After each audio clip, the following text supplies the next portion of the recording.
Freedom isn't free. It is something that has to be fought for and earned. This is not merely my opinion, but rather a fact. Heraclitus once said, "War is the father of all things, and a war is currently being waged on your free will, not by the slave masters of old, but by cunning enemies who need no sword or physical might over you, but only your fears and a clouded mind, to chain your soul down into their systems and algorithms while you stand there a fool, thinking you're free or thinking you have no other option but to be a slave to your genetics or environment." There is nothing new under the sun. Slavery has always existed and it will always exist as long as man exists. There is a reason only the hoplites in ancient Greece were considered free citizens, because they alone could defend their own freedom. The only free man is the man of war, the man of action, the warrior. Anyone else is a slave to the wills of those stronger than them. Although now the slave master does not come in horseback with spear and shield in hand to raid your village and strip you of your freedom, it doesn't mean the battle has ended.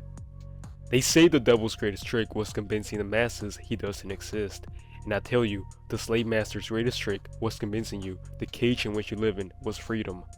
You see, somewhere along the way, the slave master realized their methods were too costly and inefficient.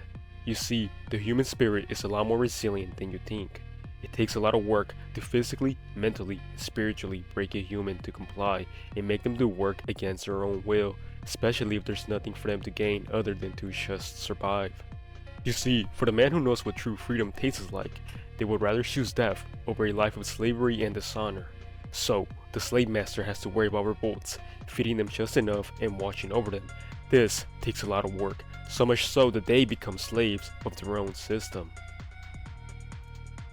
They realize the man has been fighting and waging war physically since the dawn of time, but had very little experience fighting in the mental field. Today's war on your will and freedom is fought with comfort and illusions. In today's age, the slave master no longer goes by master but by boss, CEO, politician, and a bunch of other bullshit. They will constantly attack your mind with fear via the news and social media. And they won't just scare you with geopolitics, but they will put doubt in your mind about many things like how you look, money, relationships, and experiences you think you may be missing out on. Or maybe they will tell you that you're not good enough and you better start self-improving. Whichever way it may be, the point being, you are now in a constant state of existential dread.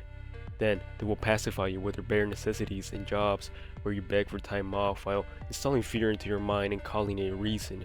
They crush your dreams and discourage independent thought, weakening the mental strength needed for true free will. The tech overlords will hijack your dopamine with endless scrolls of mindless entertainment and pornography, tricking you into equating fleeting pleasures with freedom. Yet, these are chains that lash us into a life of meaninglessness and mediocrity. Many are unaware of their captivity. They will defend these chains and even attack people like me who urge them to break free. Unlike the bold tyrants of the past, these modern masters are cowards who hide behind facades of progress while they violate your freedom. As I stated previously, the only free man is the warrior. But since most of the battle is no longer fought physically but rather mentally, we must maintain strong mental health. For even if we lived in a world where no one tried to oppress you, and you had everything you wanted, you would still be a slave to your vices and desires. So, modern warrior fights in the mental plane. To give you examples of how having poor mental health can impede your free will or freedom, picture this. Let's say you're in class or at work, and you want to speak about an injustice, but fear of judgment from the crowd, that being your colleagues, boss, teachers, and so on, silences you. You will cope and say you chose not to speak up because you don't want to make things worse or choose to be the bigger person, when we all know, subconsciously or not, that you were just being a coward and letting external forces, like in this case, fear, impose its will on you. We will cope with situations like this because it's hard to admit when we are failing to live up to our fullest potential. Similarly, social anxiety, which is now extremely common amongst our generation, is often mislabeled as introversion, shackles your free will.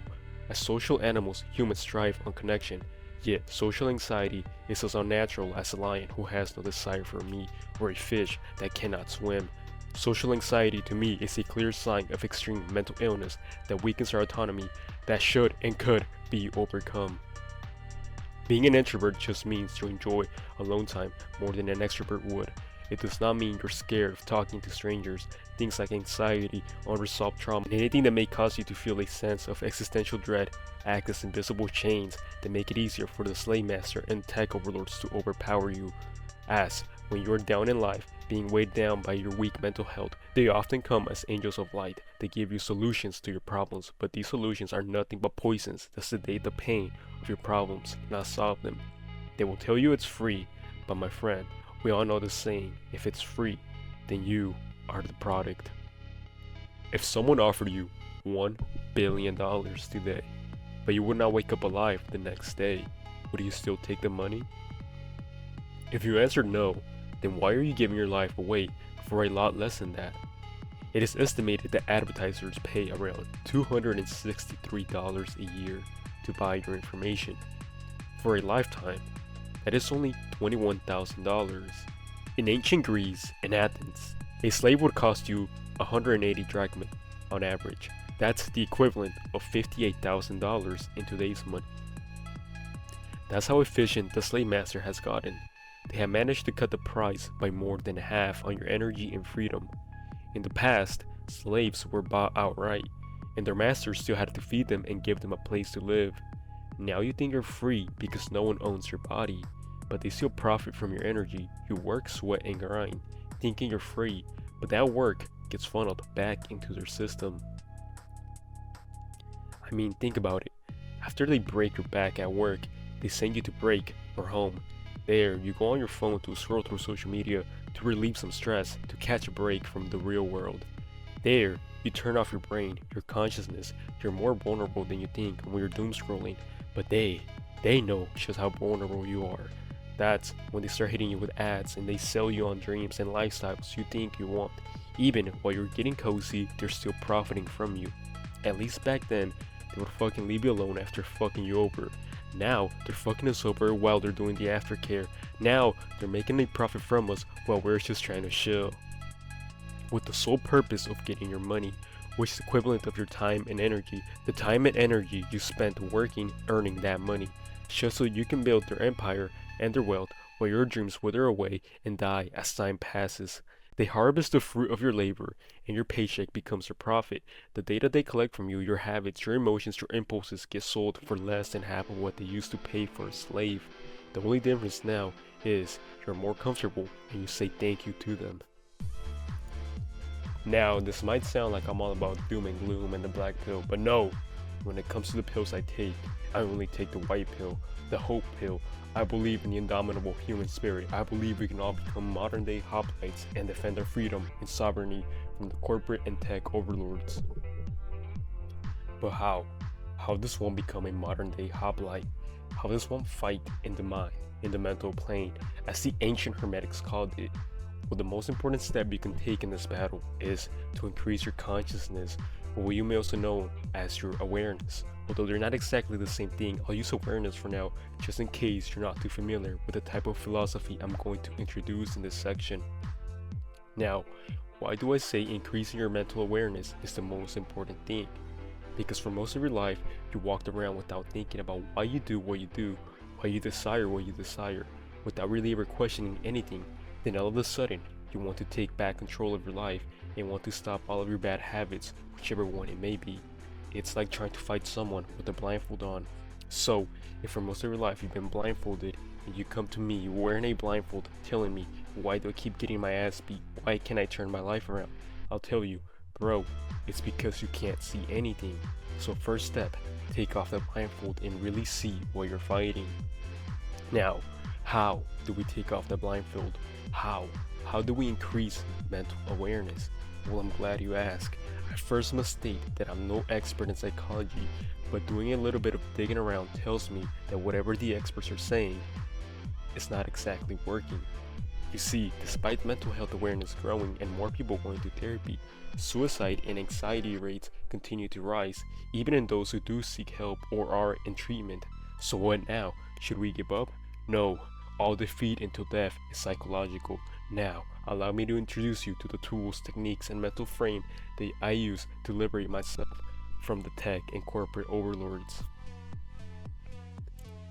The first technique I use is what I like to call thought-free meditation, but ultimately, any form of meditation will drastically improve your awareness. Also, stop reading so much self-improvement slop. A lot of it is bullshit. If you want to improve yourself, you have to look within and know yourself better. Studies have shown people are a lot less aware of how emotionally driven they truly are. From my own experiences, the things that I have noticed and have improved my life the most is that emotions are a lot like a pendulum. The more excited or happier you get about something, the harder the calm down is.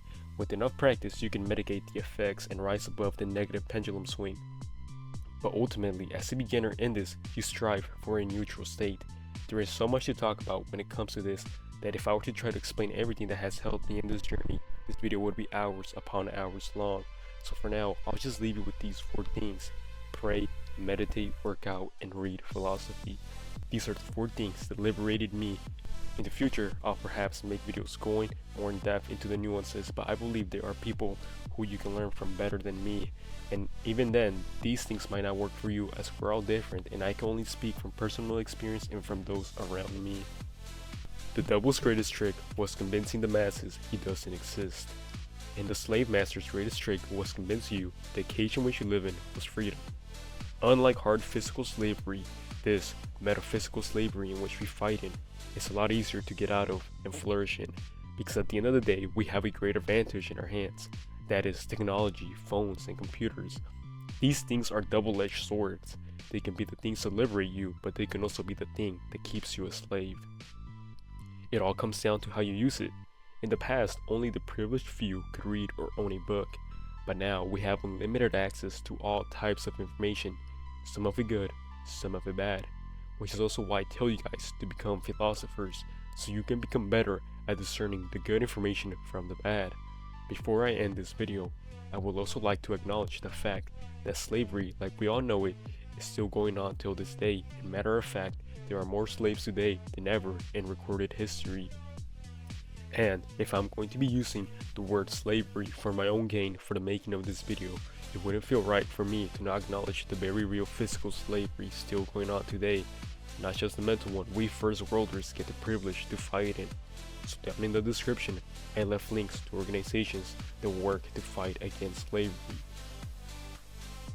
If you enjoyed this video and would like to see more content like this, you already know what to do. And if you would like to support my channel, you can look at my brand, link in the description. I have pieces up right now if you guys are interested. They are made on demand, so the shipping takes a little bit longer than usual compared to other companies like Amazon. But nothing too crazy, maybe like 7 or 9 days is what it usually takes people to get their stuff. But anyways, I have a good supplier that makes sure that everything is made to the best quality. And remember, freedom isn't free.